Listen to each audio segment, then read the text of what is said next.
Салом алейкум, бародарон азиз. Салом алейкум, омӯзандагони забони англисӣ. Хуш омадед ба канали рақамии полиглот барои омӯзиши забони англисӣ. Ман бо шумо ҳастам Жод Али Фараҷ ва имрӯз дарси аввали мо аст дар бораи баъзе қисматҳои забони англисӣ ки бароятон хоҳад муфид буд. Инак биёед оғоз мекунам. Курси забони англисӣ ном дорад полиглот ва имрӯз машғулияти аввал аст. Хоб بیاید اولا سر کنیم با شخصیت‌های زبان انگلیسی. برادران عزیز، خیلی که می‌دانید در زبان انگلیسی 6 شخصیت وجود دارد، 3 شخصیت تنها و 3 شخصیت جمع. در اکران شما دیده می‌توانید که I این من هستم، you این تو و شخصی سومی تنها با 3 قسم جدا کرده می‌شود. یکمش he او مرد، she او زن و it آن، یعنی اشیا. و 3 شخص جمع اینا هستند we ما، you شما و they آنها. من خیلی با حالی کامل دارم که با یک چند فعل های یاری رسانی که این حال ما به شما کمی پس نشان میدهیم شما میتوانید جمله های پورا را خودتان نیز تشکیل کنید و آزادانه درباره خود، درباره شخص دیگر یا که درباره یگان اشیا پیشنهاد کنید به دیگران جمله های ساخته خود را. باور دارم که آن به شما خیلی مفید خواهد شد. خب بیاید میگذاریم با سلاید دیگری، سلاید دوم. در سلاید دوم ما استفاده برای جانشین شخصی I را میبینیم و باید تاکید نماییم که برای جانشین شخصی I فعل یاری رسانی تصنیف گردیده to be یعنی am استفاده برده میشود. I am در این حالت چی معنا دارد؟ I am معنا دارد من میباشم. یک چند مثال آوردگی هستم در اینجا، مثال های گوناگونی که میتوانید از آنها استفاده برید و برای خود نیز تطبیق کنید. مثلا I am اومد قربانوف، I am 25 یا که 25 years old، 25 سال هستم. I am from بختر یعنی از شهر بختر هستم. I am a doctor، کسبشون رو نشان داده هستن. I am a pupil، I am a doctor، I am a student، I am a worker، I am a dentist و دیگر کسبانی که با شما تعلق دارد میتوانید با خود مطابق گردانید. I am married یا که I am single، I am married من اویلادار هستم و single مجرد هستم و دیگر صفت هایی که در اینجا آمدگی هستند حالت انسان رو نشان میدن. I am happy، I am fine، I am ill، I am good، I am sportive، I am sad و دیگر صفت هایی که استفاده بردنتون ممکن است.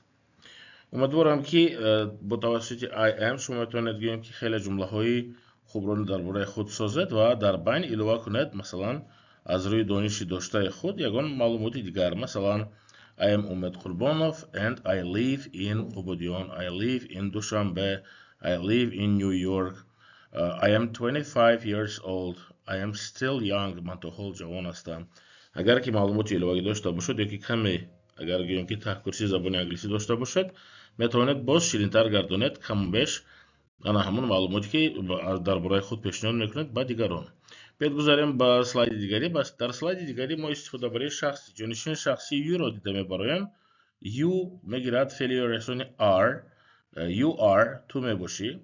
عیناً همون چیزهایی که برای I am تعلق داشتن در اینجا ما عوض نکردیم. مثلا you are اومد قربانوف، you are a doctor، you are happy، you are from بختار، یعنی تو میباشی. عیناً همون چیزها میتواند برای شخصی تنها همچون تو شخصی دوم نیز استفاده برده شود. خب استفاده برای جانشین شخصی he و she. he خیلی که تاکید کرده بودیم برای مرد و she برای زن استفاده برده میشود. هر دو آنها میگیرند فعل is، فعل یا رسانی is با معنی که یک قسم جزئی ترکیبی فعل to be. he is او میباشد و she is او میباشد، دخل دارد با خانم ها. مثلا he is سلیم، he is سلیم ولیف. he is 28، he is from خوجند. he is a driver، he is married and he is fine. یعنی ما پورا درباره یک شخصی به نام سلیم ولیف به شما معلومات دادیم. بیاید در سلاید پنجم ببینیم یک شخصی که نام دارد مهرانه. در این حالت با استفاده بریم she is مهرانه رقیبова. she is 22 years old که she is 22. she is from Tajikistan. she is a nurse، اون کس همشیره بودن. she is single مجرد هستند. she is beautiful اون کس زیبا هستند. یعنی صفاتهای گوناگون نسبت به همون شخص استفاده بردنتون ممکن است. خب در حالت سلام ها و خیر و خوش یک بار دیگر اگر که مقصد ما و شما دیده بریم. خب برادران عزیز، سلام هایی که این حال شما در اکران دیده ایستاده اید اینها سلام های عادی ترین هستند که روزمره همه ما استفاده میبریم. بیاید آغاز میکنم از hello و hi.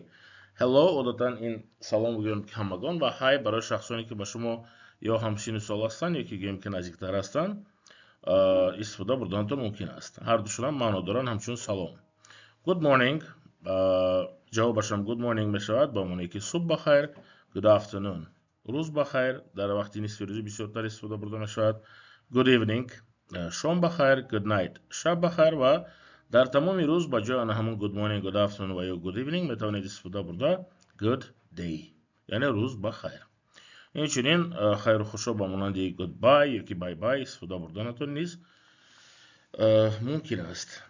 خب در سلاید هفتم ما با شما یک سنجش پیشنهاد کردیم. در کامنتاری خود می نویسید و جواب های درستی مثلا همین سنجش در سلاید هفتم. خب I نقطه نقطه a doctor 4 واریانت داده میشد M is R و to. درستش رو انتخاب کی کرده در کامنتاری که نویسید ما با شما حتما جواب میگردونیم. امید نقطه نقطه نقطه my brother M is R و یا OK. و آخران واریانت سنجش this نقطه نقطه نقطه my friend امید این است دوستی من امید. RM is یا که no استفاده برده میشد. جوابش بود انتظار هستم در کامنتاری. بیاید دوام میدیم با دوام درس خود. خب در اینجا نیز در سلاید هشتم برای شما جمله داده شده است، دو جمله خردکک. اینو میتونید در کامنتاری ها باز یک بار دیگر اضافه کنید. من بهادر هستم، من بهادر میباشم. در کدام از این جمله ها درست آمده است؟ I is بهادر، I am بهادر، hello بهادر، you بهادر. و در قسمت آخر سوال آخر او خواهر من است یعنی او زن خواهر من است. He is my sister, it is my sister, she is my sister is okay. جواب شما رو انتظار هستم. آیدیا این 5 سوالی داده شده. خب در سلاید 9 هم برادران عزیز بعضی حرفای نادیره که ما از زبان تاجیکی، ازبکی و دیگر زبان‌های گیمکی آسیایی و یا روسی با انگلیسی گذاشتن آن رو بیاید یک بار دیدن برای. مثلا حرفای غ چقدر که میبینید با GH نشان داده میشوند. در زبان انگلیسی حرف غ وجود ندارد، وجود دارد ولی آن خوانده نمیشود یا که گوییم که طرز استفاده برایش کلا دیگر است. حرف خ مثلا گوییم که خورشید KH استفاده برده میشد. حرف ژ حتمی وجود ندارد در این حالت ZH و یا چقدر ببینید YO یا YA U همچون YU یا که YI یا که ی همچون YE استفاده بردنتون درست در میشد. در این حالت ها مثال آورده هستم به مانند یوسمان، یحیی، یوسف، یگتعلی، یمن.